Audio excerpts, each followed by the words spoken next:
But there is a grandfather of all these people, okay, who lived in the 19th century, and we call him as Matthew Arnold. Yes. Have you heard about Matthew Arnold? Yes. Okay. So we can call him as a grandfather, because it is because of some of his thinking in the 19th century, we have these discussions, the debates on new criticism, practical criticism, close reading, and criticism of all these theories we have in the 20th century, the first half of the 20th century, and maybe in the second half, maybe 2 or 3 decades. Okay, so we have this. But my question, which I would like to raise this afternoon, maybe for 20 minutes or so, and then we can keep it open for your questions, your clarification, or maybe there are certain thoughts that you have about new criticism that you would like to raise. And after that, I would like to keep this platform open to my friend Professor Lakshmipathy, whom I also would like to listen to, because he's quite an interesting speaker from various respects. All that I have said, he will deconstruct afterwards.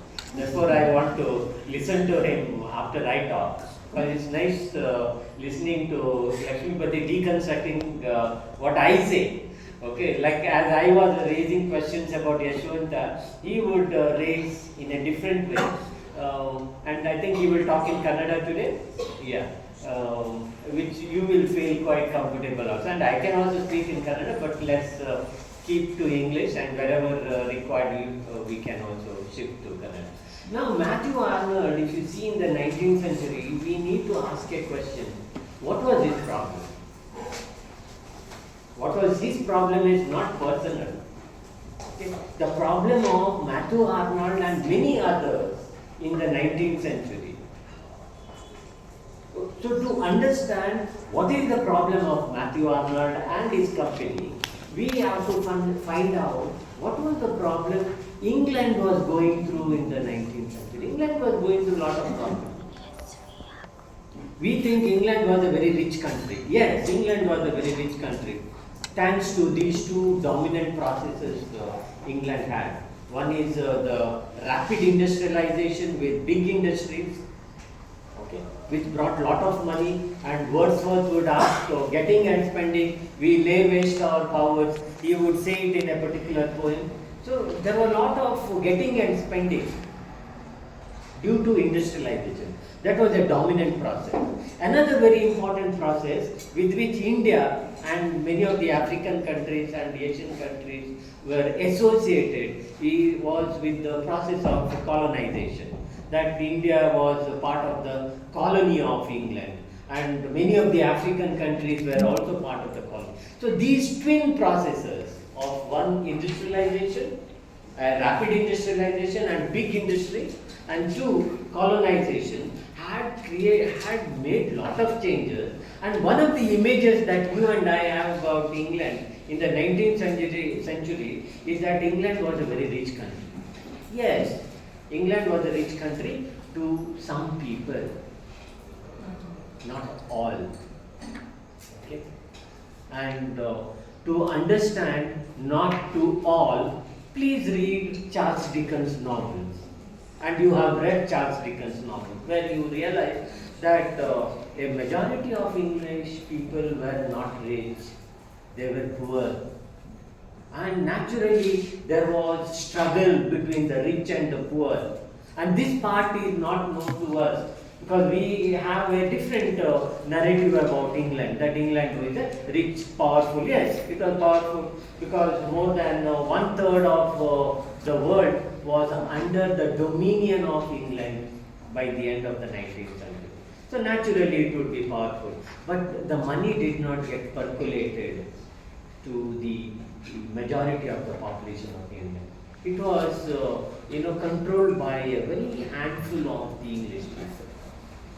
Now it is in that context we need to understand Matthew Arnold, because he realized as a middle class man there are certain problems with this kind of a culture.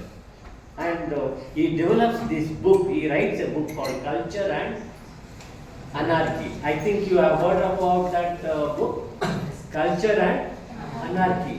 So he feels there is a lot of anarchy Now to fight this anarchy, what is anarchy means? The state of State of? where there is no government. Yeah. Okay, there is disorder, confusion, chaos. We can use these synonyms to replace this word anarchy. So so he thinks there is a lot of disorder, there is a lot of confusion and chaos. Now to respond to this kind of a chaos, we require a culture. We require a culture in order to respond to this disorder.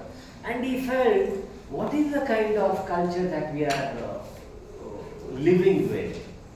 The kind of culture that he feels that we are living with, then no person can solve it. No person can save England from the kind of anarchy that England is pushing towards. And he looks at three important classes in England. Three important classes. The one class he finds is the landlord class, the aristocratic class. And he feels this aristocratic class, they have become cultureless.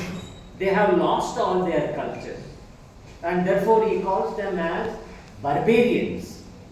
He calls them as barbarians because they are into a decadent kind of a culture.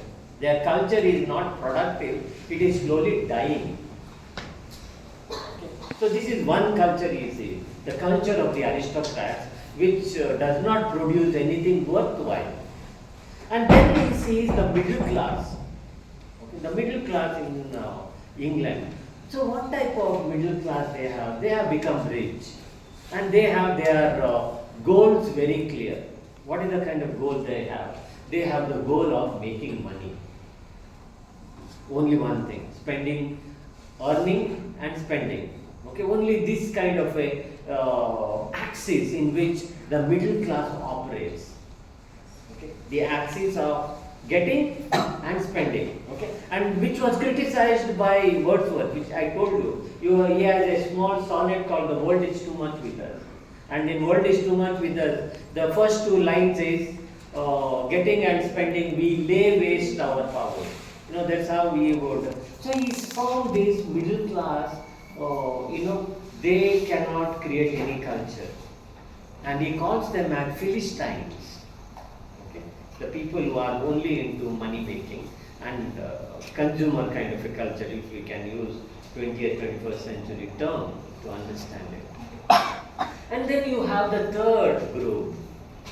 The third group is the working class of England, the London, who can be labeled under this term called anarchy. These working class people do not have any rules at all. They are they are into all sorts of spoiling the public offices, the gardens. So they are unruly, they are rough, uncivilized. This is how Matthew Arnold would place the working class of London and calls them as populace. Populace. Okay. So he looks at these three classes in London. The one is aristocrats, the landlord class.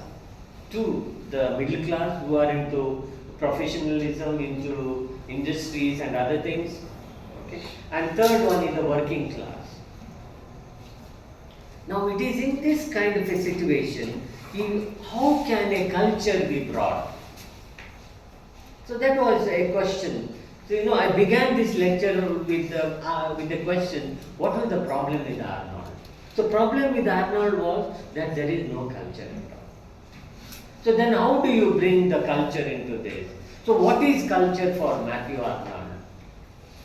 So for Matthew Arnold, culture is the best that has been thought and said in the world. The best that has been thought and said in the world. Immediately we can ask the question, if the moment you say something best, then there is something called as worst or something called as average or mediocre. Okay? Who decides which is best, which is worst or average?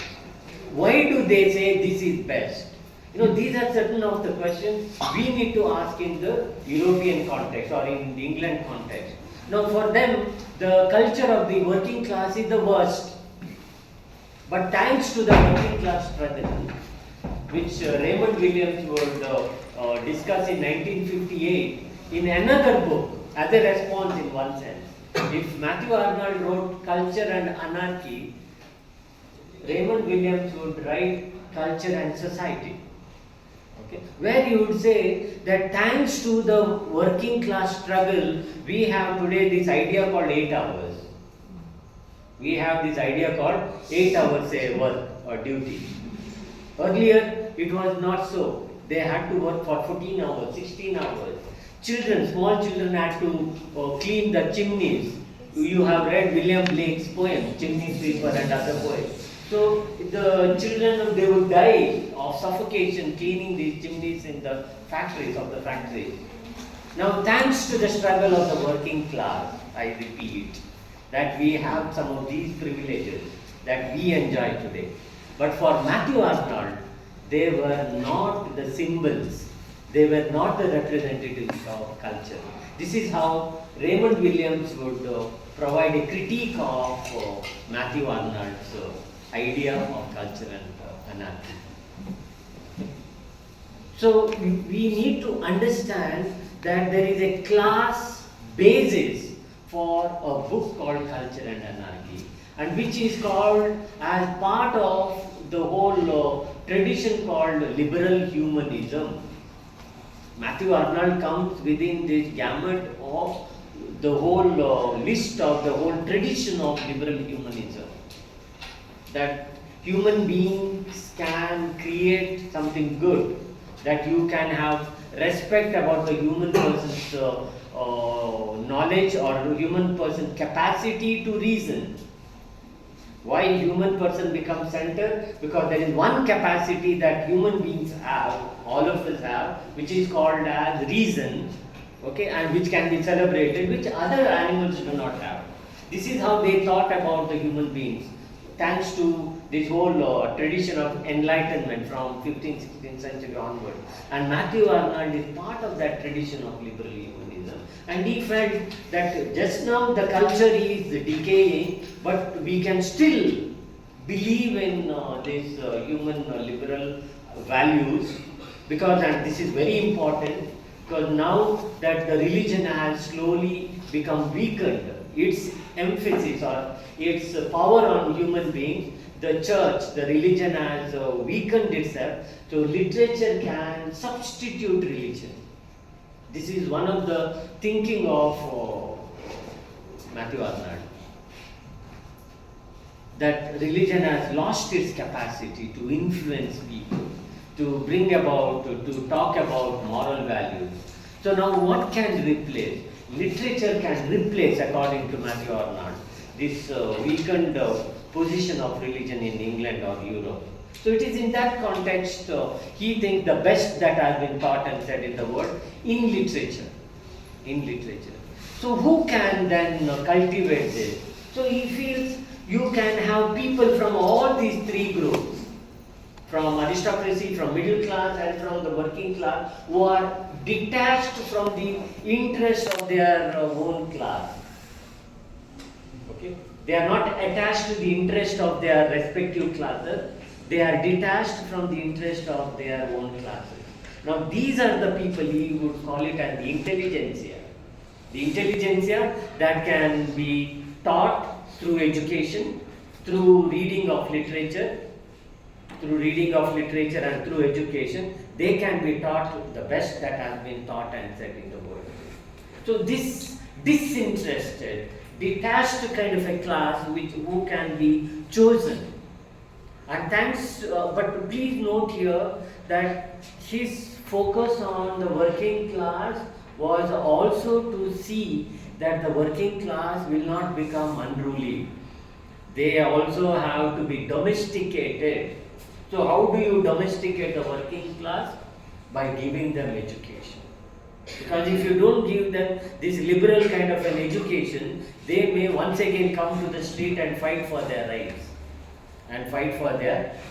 So it is this tradition of the liberal values that we have Matthew Arnold, who feels that literature has to be studied independently of the context. Now, one of the very important focus of new criticism is that you don't look at the context, historical context.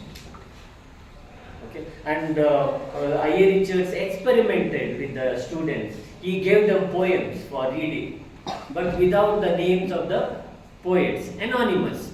And the students had to read the poem, analyze it. So how do you analyze if the author's name is not given? If Shakespeare is written name, immediately we will try to know the Shakespeare's biography. You will know 16th century historical context of England, the Elizabethan age. People will try to find out the context, either the personal context or the historical context.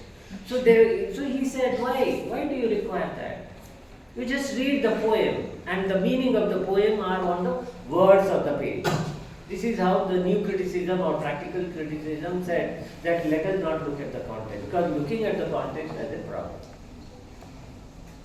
So how do you read the poem? And most of us, all of us as teachers, this is what we do inside the classroom. Tomorrow when you go to the classroom also, the dominant approach of yours and mine inside the classroom while reading a poem or a text is, we just read the words on the page. See what are the figures of speech, what is the rhythm, what is the meter, what is the paradox in that poem, is there any contrast, but everything is there inside the poem. This is how a new critical approach will read a poem without looking at the authorial or the historical context of that. So, new criticism or practical criticism is our dominant pedagogy inside the classroom. So, if we reflect upon all that we did from our childhood, is by and large is a new critical or a practical criticism approach to literature. So, you can understand from what I am saying here, it has this long history, whether it is in India or in England or the US. Now, US particularly used this term new criticism. In the context of England, it was mainly they would use the word practical criticism or close reading. But when it gets shifted to the US, especially after the Second World War, you have this term called new criticism. Yes. And it was a convenient method of teaching literature inside the classroom. Because if you know, after 1950s, once the World War, everything got over, and England becomes the big brother of the world, with the Cold War with Russia, the USSR, then USSR. Okay. They had the students from all over the world. There were Indians inside the classroom, there were Africans inside the classroom, and there were people from small countries, thronging to the US for various reasons. And studying in US was a prestige. So who are the people who are going to the US was a different issue. Now how to teach them inside the classroom? And they found new critical method was an easy pedagogical tool to read a poem independent of the context. So there is a political reason also why new criticism was so popular in the 20th century. It was so popular pedagogical tool in the 20th century that you need not ask troubling questions, problematic questions, because you just focus on the words of the page. So one need not ask who is the narrator. If there is a poem, a prayer of a black boy, so one need not go, why, what is the prayer of a black? Is there any problem of racial questions, white and black? And that would be problematic inside the classroom, because there would be an African student as well as an American student. So raising a question of race inside a multicultural, multinational kind of a classroom would be a difficult one. So this was a convenient method. New critical, practical criticism or close reading was a convenient pedagogical method inside a multicultural classroom where you need not ask questions. Because the moment you ask questions, it becomes political. Okay. And I'm just giving you some example why it became popular. Okay. But then the problem with new criticism is that words when Shakespeare wrote in the 16th century and now have not changed. They are the same. So why do you require? They are same, right?